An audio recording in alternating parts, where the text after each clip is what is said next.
पुण्यामध्ये महात्मा गांधी यांच्या पुतळ्याच्या विटंबनेचा प्रयत्न झालेला आहे। पुणे रेल्वे स्थानक परिसरातली ही घटना आहे। आरोपी सूरज शुक्लाला पोलिसांनी अटक केलेली आहे। हातामध्ये कोयता घेऊन पुतळ्याची विटंबना करण्याचा प्रयत्न करण्यात आलेला आहे। आताची महत्त्वाची बातमी, या सूरज शुक्लाचा फोटो सुद्धा समोर आलेला आहे। यानं भगवं वस्त्र परिधान केलेलं आहे आणि तो त्या परिसरात पोहोचला आणि महात्मा गांधी यांच्या पुतळ्याचा विटंबना करण्याचा त्याचा प्रयत्न होता, मात्र पोलिसांनी त्याला अटक केलेली आहे। आपल्या सोबत गायकवाड साहेब आहेत। मला सांगा, आरोपीची हिस्ट्री काय आहे? हिस्ट्री काय आरोपीची? आरोपीची अजून तो ताब्यात आहे, विचारपूस करणं चालू आहे त्याचं। मूळ यूपी मधला आहे, बाराणस मधला आहे तो। अजून त्याचं सगळं व्हेरीफाय करायचं, खरं तो तिथला आहे कुठला आहे ते सगळे खात्री करण्यात चालू आहे। तो ताब्यात आहे, चौकशी करत होता। कुठल्या संघटनेशी संबंधित नाही, अजून असं भगवे असं वस्त्र घालून आला होता, त्याच्यात कोयता होता, त्याला कोणी चिथावणी दिली होती?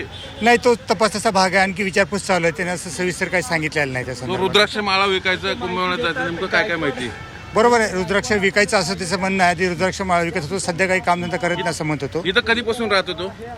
आता तो डिटेल सांगत नाही, त्याचा विश्वास म्हणजे अजून आपण ठेवलेला नाही किती दिवसापासून राहतो, पण आता जवळपास 1-1.5 महिन्यापासून इथं राहतो म्हणजे असं म्हणतो तो। ओके, मग पुण्यात 1.5 महिन्यापासून आलेला आहे अशी पोलिसांनी सगळी माहिती दिलेली आहे आपल्याला।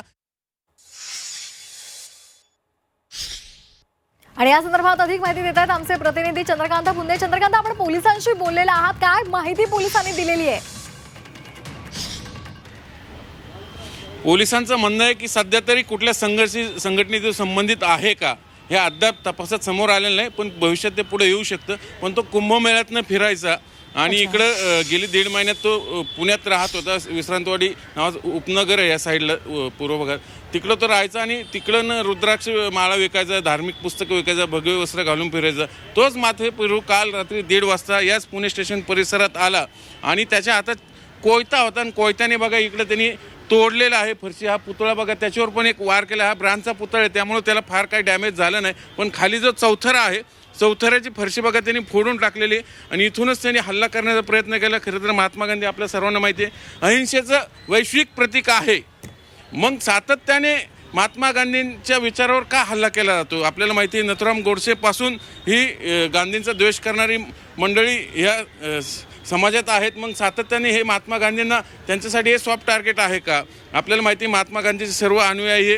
अहिंसावादी आहेत, शांतता मार्गाने आपलं मार्गक्रमण करतात, म्हणून मग काही होणार नाही। महात्मा गांधीचा पुतळा फोडल्याने काही दंगल होणार नाही, काही धार्मिक तोड होणार नाही, म्हणून सातत्याने महात्मा गांधीचे विचार मारण्याचा हा प्रयत्न होतोय का? हा सगळ्यात महत्त्वाचा इथं या निमित्ताने प्रश्न विचारला तर सातत्याने ह्या गोष्टी का होतात? सर, काय झालंय नेमकं, कशामुळे झालंय काय? प्लीज, पोलीस अधिकारी इथं खरं तर माध्यमांशी बोलणं टाळतात, पण आता बंदोबस्त लागलेला आहे। थोड्याच वेळ इथं काँग्रेसचं आंदोलन होईल, त्यावेळेस मग पुढची सगळी तपासाची दिशा सगळी समोर होईल। पण सातत्याने हे का होतंय? महात्मा गांधी हे सॉफ्ट टार्गेट आहे का कट्टरवाद्यांसाठी? हा सर्वात महत्त्वाचा मुद्दा आहे, या निमित्ताने उपस्थित केला जातोय। पोलीस चौकशी करतील त्या पुढे आणखी कुठल्या संघटने संबंधित आहे का तेही तपासात समोर येईल, पण सातत्याने आपल्याला माहिती आहे महात्मा गांधीचे विचार मरत नाहीत, हे अनेकांचं पोटशूळ आहे। मग त्यातनंच असे विघातक कृत्य घडतात का? हेच आता या निमित्ताने खेदाने व्यक्त करावं लागतं इथं।